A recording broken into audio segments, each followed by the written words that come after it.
मन में उठ रहे सवालों और बेचैनी को कैसे शांत करें। इस कहानी में मैं आपको 4 ऐसी आदतें बताने वाला हूँ जिसे आप अपने जीवन में अपनाकर एक अच्छी ज़िंदगी जी सकते हैं और अच्छे कामों में अपना जीवन व्यतीत कर सकते हैं।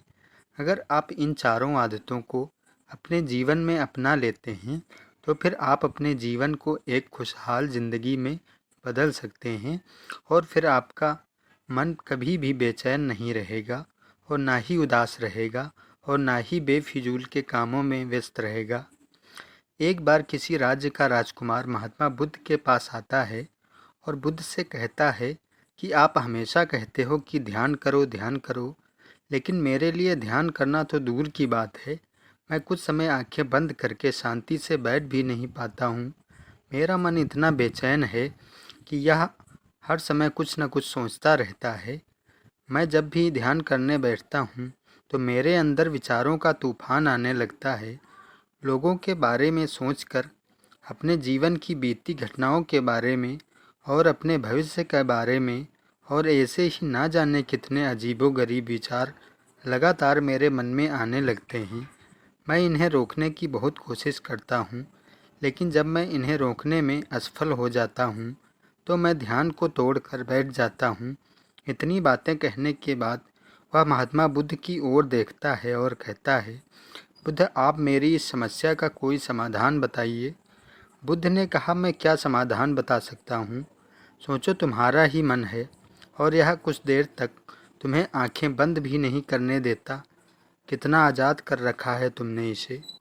राजकुमार ने कहा, बुद्ध, मैंने बहुत सोचा, लेकिन मुझे अपनी इस समस्या का कोई समाधान नहीं मिला, इसलिए मैं आपकी शरण में आया हूँ। अब आप ही कोई रास्ता दिखाइए। बुद्ध ने कुछ देर तक राजकुमार के चेहरे की तरफ ध्यान से देखा और फिर कहा, ठीक है, तुम ये 4 आदतें छोड़ दो, फिर तुम्हारा ध्यान लगने लगेगा। राजकुमार पूरे ध्यान से बुद्ध की बातें सुनने लगे। बुद्ध ने कहा, पहली आदत, दूसरे के मन को पढ़ना छोड़ दो। तुम और तुम्हारे जैसे ज़्यादातर लोग यही गलती कर रहे हैं कि वे दूसरे के मन को पढ़ने का प्रयास करते रहते हैं कि अच्छा, सामने वाला मेरे बारे में क्या सोच रहा है, और यही आदत तुम्हें सबसे ज़्यादा परेशान कर रही है। ज़्यादातर अवसरों पर लोग दूसरों के मन की बातों को गलत और नकारात्मक तरीके से ही पढ़ते हैं।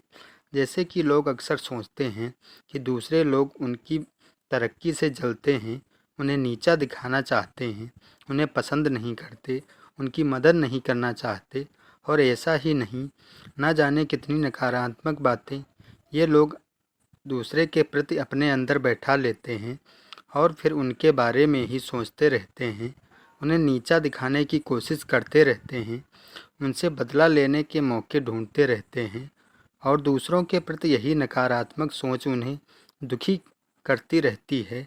और फिर ये लोग बेचैनी महसूस करते हैं, इसलिए दूसरे लोग क्या सोच रहे हैं या अनुमान लगाना बंद करो।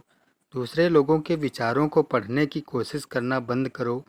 अगर पढ़ना ही है तो खुद के विचारों को पढ़ना शुरू करो कि तुम्हारे अंदर क्या चल रहा है।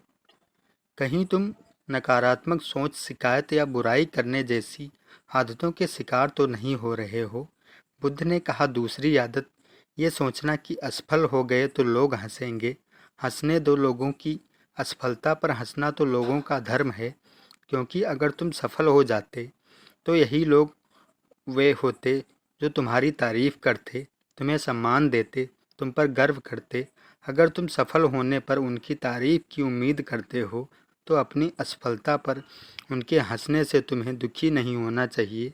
और समस्या ही यही है कि हम इंसान असफलता को बुरा मानते हैं, जबकि असफल होना सफल होने से भी ज़्यादा ज़रूरी है, क्योंकि बिना असफल हुए सफल इंसान के अंदर घमंड और दूसरों को खुद से छोटा समझने की भावना पैदा करती है, जबकि असफलता हमें विनम्र रहना, धैर्य रखना और लगातार प्रयास करना सिखाती है। इसलिए असफलता को बुरा मत समझो, और अगर तुम्हारे काम में असफल होने की संभावना नहीं है तो इसका अर्थ यह है कि तुमने अपना लक्ष्य अपनी क्षमताओं से छोटा बनाया है। और अगर लोग तुम पर हंस नहीं रहे हैं, तुम पर ताने नहीं मार रहे हैं, तुम्हारी बुराई नहीं कर रहे हैं, तो तुम अंदर से मरे हुए हो।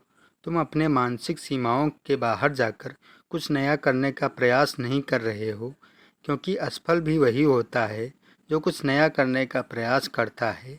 और एक बात हमेशा याद रखो, अगर तुम्हारे अंदर असफल होने का साहस नहीं है तो तुम कभी भी बड़ा लक्ष्य हासिल नहीं कर सकते जो तुम करना चाहते हो। इसलिए असफल होने और लोगों के हंसने से डरना बंद कर दो। बुद्ध ने आगे कहा, तीसरी आदत, समय को काटना छोड़ दो। लोगों को लगता है कि वो समय काट रहे हैं, लेकिन असल में समय उन्हें हर बार काट रहा है।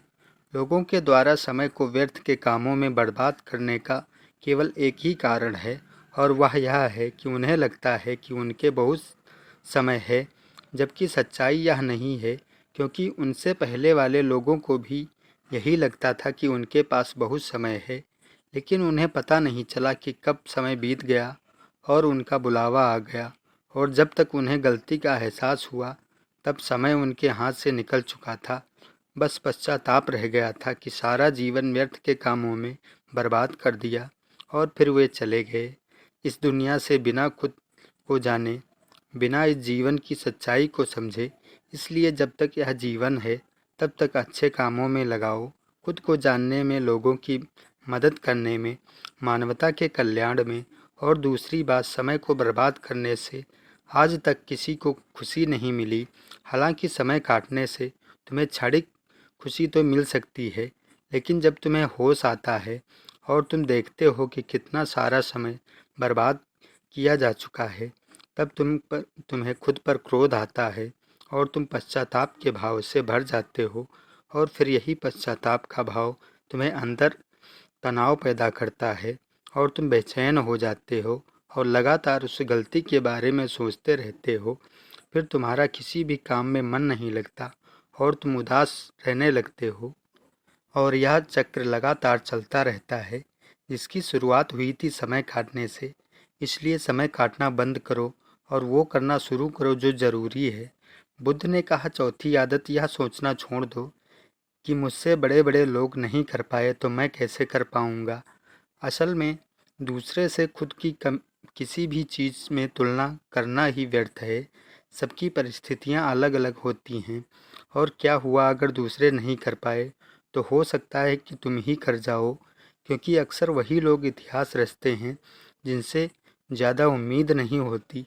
और फिर हो सकता है कि जिसे तुम बड़ा समझ रहे थे, इसके लिए तुम सोच रहे थे कि उसने बहुत मेहनत की है, उसने बहुत प्रयास किया है, उसने कभी उतना प्रयास किया ही ना हो, केवल मेहनत करने का दिखावा किया हो।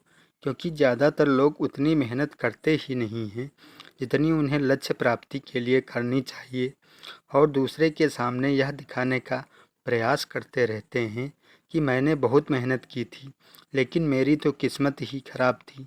और यही वे लोग हैं जो दूसरों की बातों ही बातों में कहते रहते हैं कि जब इतनी मेहनत करने के बाद भी मैं सफल नहीं हो पाया तो तुम कैसे हो पाओगे, लेकिन अंदर ही अंदर इस बात को जानते हैं कि उन्हें कभी उतनी कोशिश नहीं की थी जितनी उन्हें करनी चाहिए थी। ये बस दूसरे की नज़रों में अपनी इज्जत बनाने के लिए, और इस डर से कहीं कि दूसरा व्यक्ति उनसे आगे ना निकल जाए, यह अपने अधूरे प्रयास से घबराते रहते हैं और दूसरों को डराते रहते हैं कि जब मैं नहीं कर पाया तो तुम कैसे कर पाओगे। इसलिए किसी दूसरे असफल व्यक्ति को देखकर सोचना छोड़ दो कि तुम भी असफल हो जाओगे। तुम बस अपना सर्वश्रेष्ठ प्रयास करो और बाकी सब समय पर छोड़ दो। बुद्ध ने कहा, अगर तुमने ये 4 आदतें छोड़ दी तो तुम्हारा मन एकदम शांत हो जाएगा। फिर तुम जहाँ चाहो वहाँ अपना मन लगा सकते हो।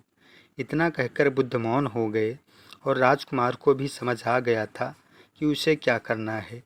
उसने मन ही मन उन चारों आदतों को छोड़ने का निश्चय किया और बुद्ध को धन्यवाद कर वहाँ से चला गया। दोस्तों, इस कहानी से हमें यह शिक्षा मिलती है कि हमें यह नहीं सोचना चाहिए कि लोग मेरे बारे में क्या सोचेंगे। अगर मैं कोई काम करता हूँ तो लोग इस काम को लेकर हंसेंगे। इसके अलावा हमें अपना समय व्यर्थ ही बर्बाद नहीं करना चाहिए। इसके अलावा हमें कभी यह नहीं सोचना चाहिए कि अगर किसी व्यक्ति से कोई काम नहीं हो पाया है तो मैं भी उस काम को नहीं कर पाऊँगा।